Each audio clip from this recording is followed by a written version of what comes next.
Air pressure. We're going to start off by looking at properties of air. It may seem like our atmosphere does not have any mass, but the air in our atmosphere consists of atoms and molecules which have mass. Because air has mass, it also has a number of other properties, including density and pressure. Density. The amount of mass in a given volume of air is its density. We have calculated density before. Recall that calculating density is done by dividing mass by volume. Density equals mass over volume.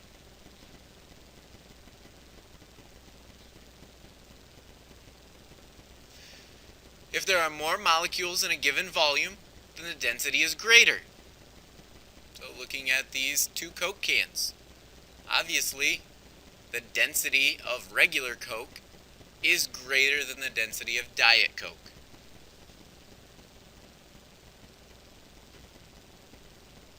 If there are fewer molecules in a given volume, then the density is less.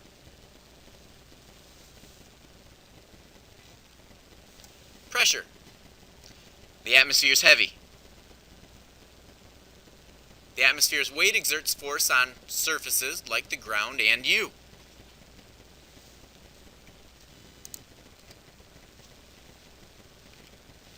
The force pushing on an area or surface is called pressure.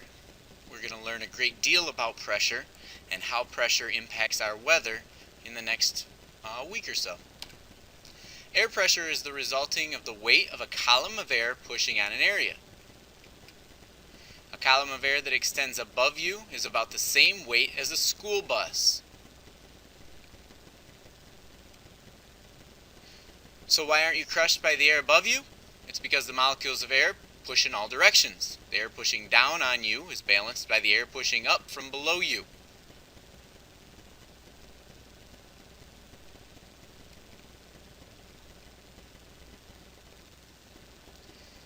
What instruments measure air pressure? A barometer is an instrument that's used to measure air pressure, and we're going to talk specifically about two different types. The two common kinds of barometers are mercury barometers and aneroid barometers. The mercury barometer is on the left here, aneroid barometer is on the right. Mercury barometers.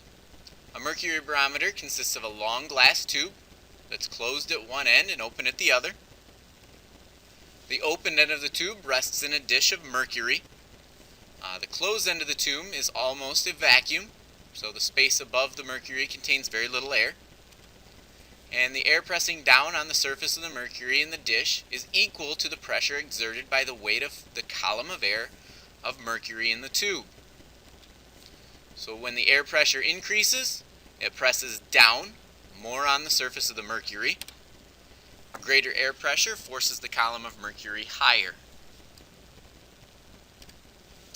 So the level of the mercury in the tube shows you the pressure of the air for that day. So reading a mercury barometer, what would a low pressure air system look like in comparison to a high pressure air system?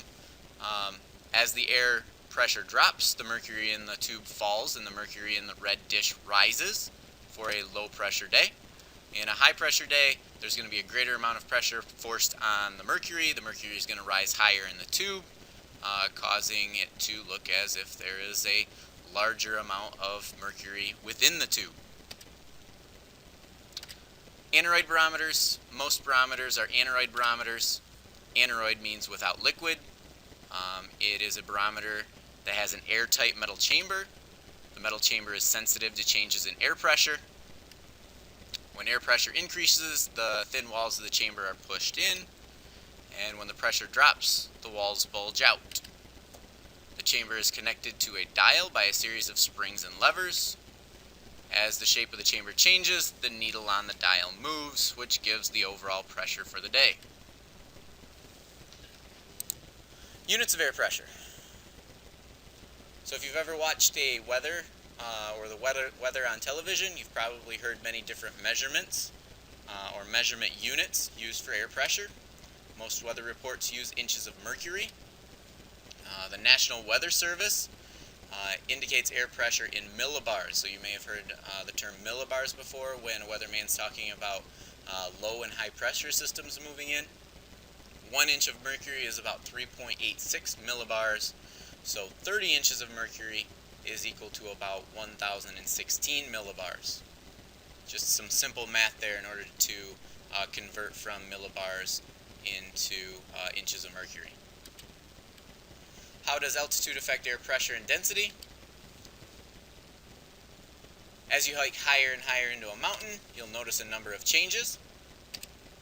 First, you'll notice that the temperature drops the higher up you go. More specifically, it falls 3 degrees per 1,000 feet. We call this the lapse rate. Second, the higher you go, the less air pressure there is. Altitude or elevation is the distance above sea level.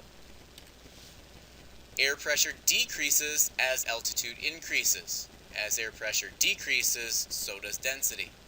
This is part of the reason why if you are traveling up a really large hill in a vehicle, or maybe you've flown in an airplane before, on landing or on takeoff, your ears tend to pop.